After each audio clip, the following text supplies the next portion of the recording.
The Weekly Harvest, an in-depth look at the Brandon Wheat Kings and the WHL. Washman trying to come up with it for Allison. Here's Allison right in front. He scores! Brandon Junior hockey fans, you've waited 2 decades for this. In the league's 50th anniversary, your Wheat Kings are the champions. Here we go with a breaking news edition of the Weekly Harvest podcast. Good week. Falco here with you. Brandon Crow. As promised, Crow, we said that when the announcement came down, we were going to come back on and do a bit of an emergency pod. And the message finally got delivered here this Friday afternoon at the WHL East Division is coming back to play. Yeah, and they're not using the word bubble. I've seen a lot of people use that term leading up to this. We've used it. We've talked about it. The official announcement is a hub center located in Regina. The season will begin Friday, March 12th. So here's how it'll shake out. You've got every team in the East Division. Swift Current's moving back from Alberta into Saskatchewan, where they geographically sit anyway.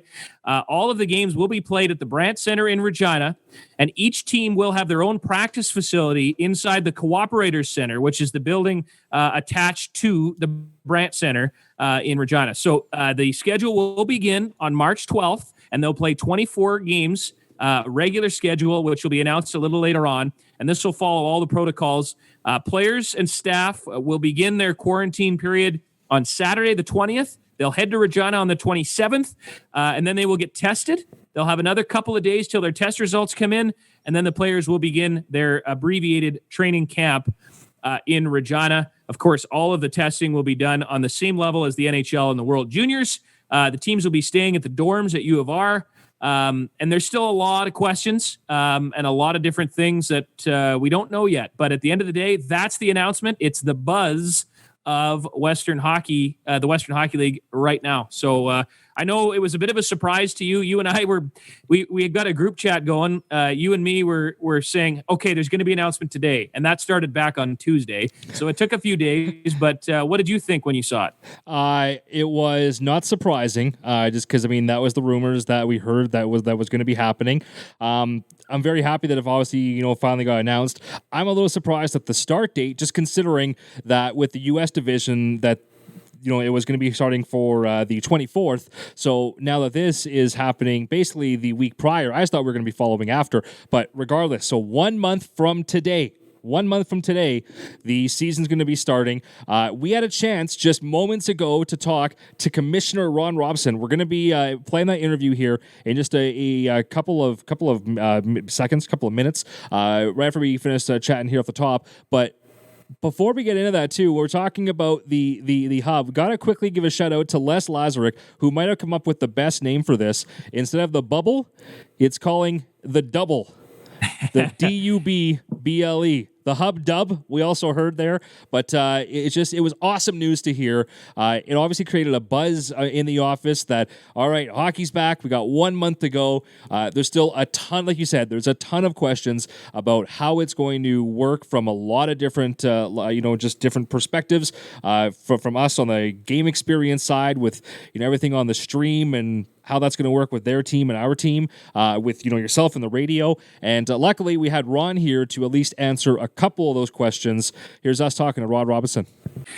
Welcome to a special emergency podcast here on this Friday night as the Weekly Harvest presented by Coors Light. The Commissioner of the Western Hockey League, Ron Robinson, joining us at the end of a busy day. Ron, how much of a weight off your shoulder is it now that you can say that the hub city in Regina has been approved? Well, we're very excited to finally get the East Division going. Of course, we have the Central and U.S. Division previously announced, so 3 of our 4 divisions in the Western Hockey League now have a start date, and this is what we've all been waiting for, particularly the players. They've been through an awful lot here in this very lengthy delay to getting back on the ice, and I'm sure they're very excited, and we really want to express our appreciation to the ownership in the league. I think Jared Jacobson, the new owner in Brandon, and of course the work that all of our ownership have done to make this commitment to allow our season to begin and get 24 games in for the players' development. Yeah, I mean, we can't begin to understand all of the logistics that would go into creating this in junior hockey.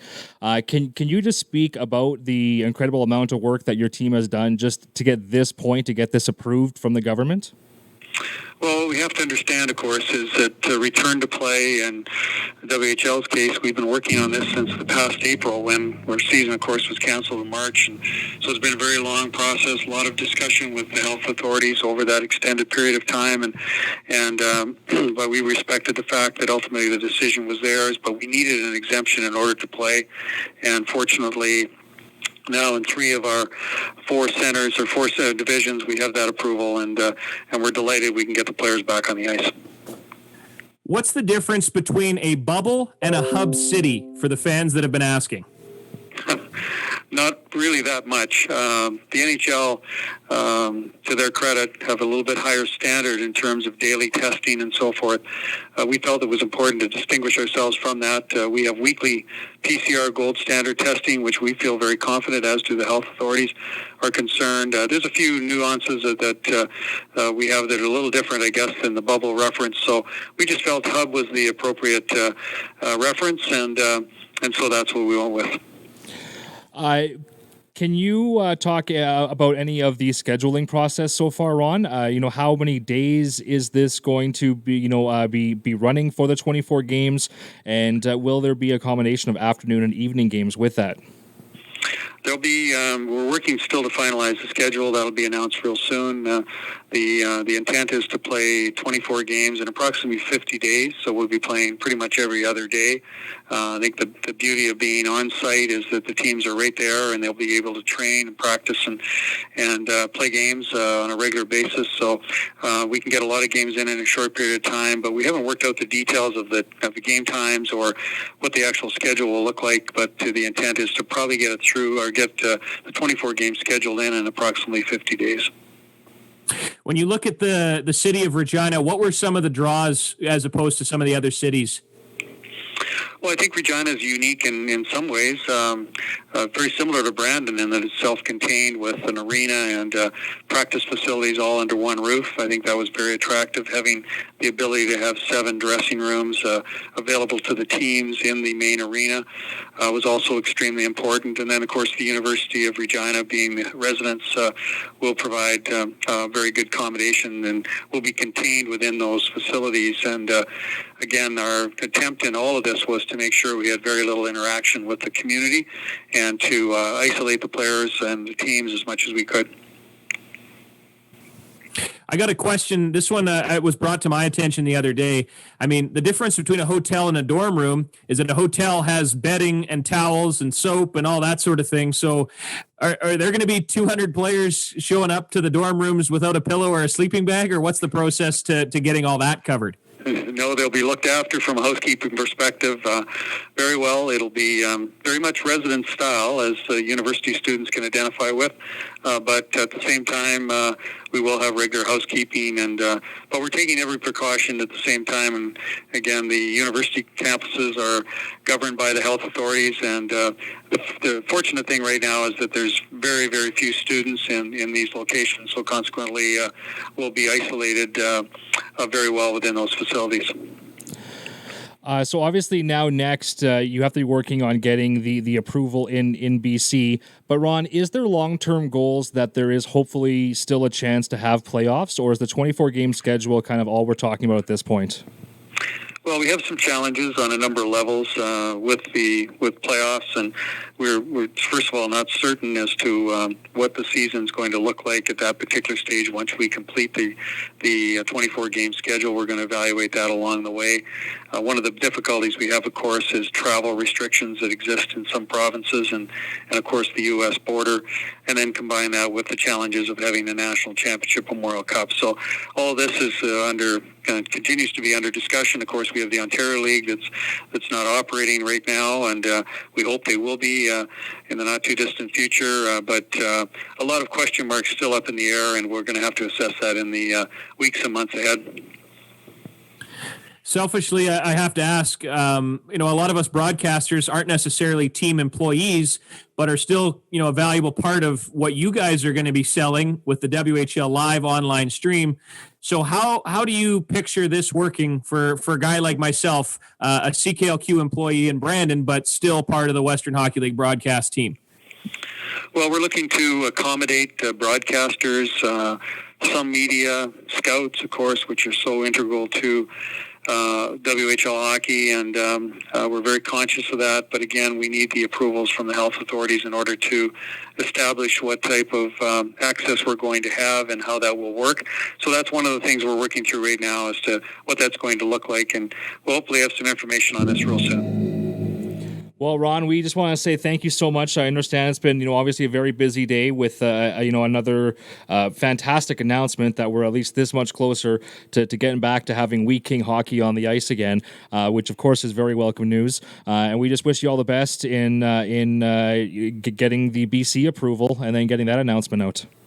Well, thanks very much for having me, guys. Appreciate it. All right, Ron, take care. That's Ron Robson on the Weekly Harvest podcast, brought to you by Coors Light. Thanks to Ron for doing that. I know it was not peak audio. He was on a landline phone, I think. If people didn't are watching the video, if you're just listening, you didn't see it. That was me holding the cell phone up to my microphone, so the audio has got Crow coming through the computer, so Ron can hear him.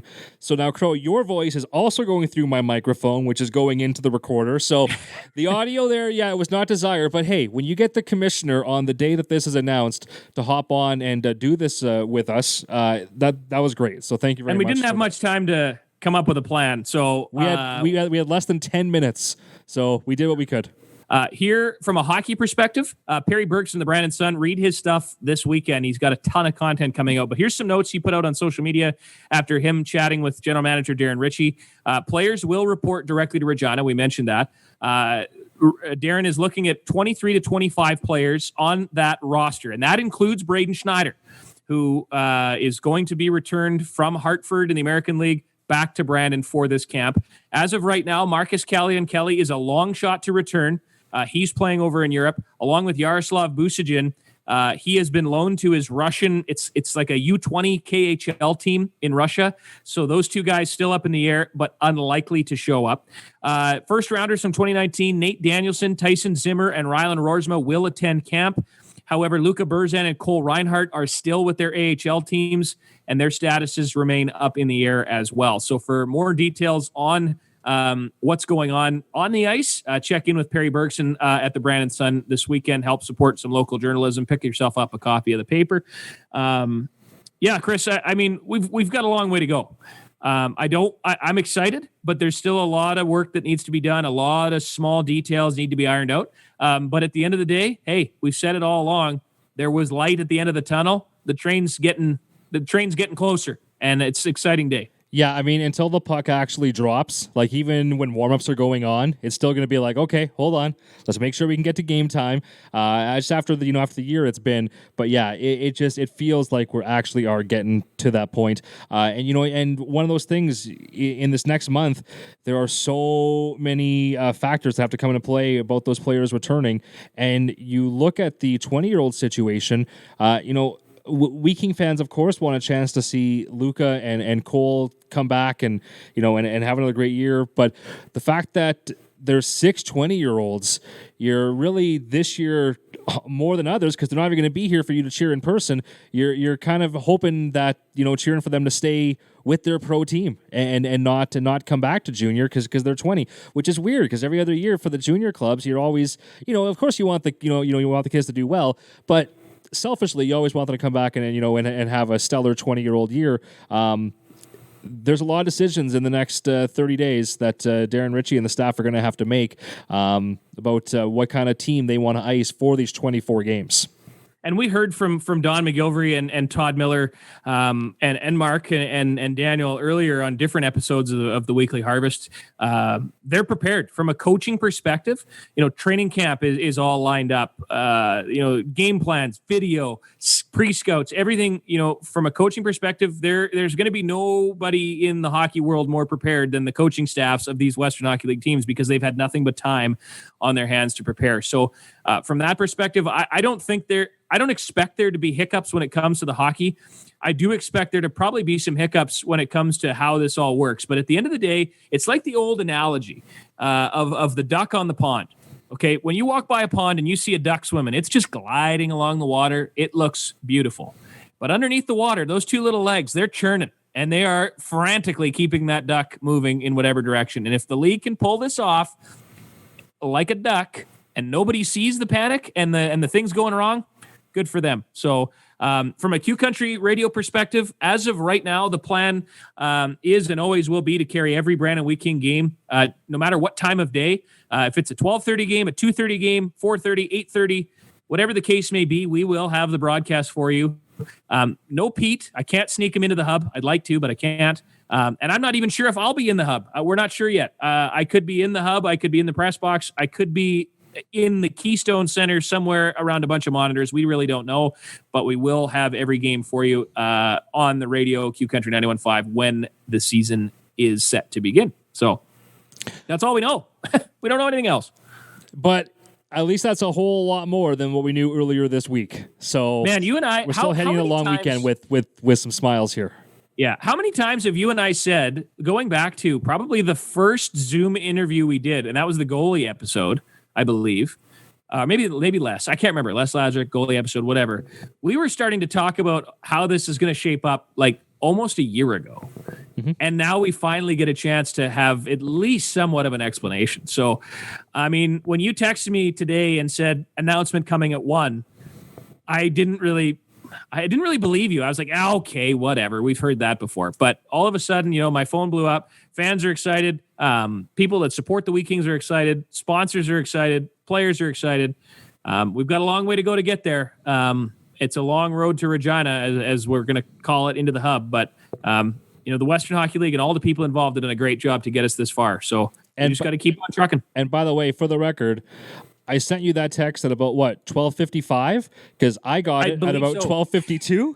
So even I get like 8 minutes heads up. So it's really not much, but it was just doesn't matter when. Love to get the good news, right? So it was awesome. It's gonna be a great day. I hope everybody has an awesome long weekend. I hope you can grin and bear this cold snap for another couple of days, and we'll talk to you next week as we get back into the regular schedule of the Weekly Harvest. But like we said, we thought that we should jump on here and at least do something with this awesome news coming down. The fact that we can get Ron on with us. So Weekly Harvest, breaking news edition, like all of them though, brought to you by Coors Light, the official beer of the Brandon Wheat Kings. Thank you for listening and subscribing on Apple, Google, Spotify, or QCountryFM.ca.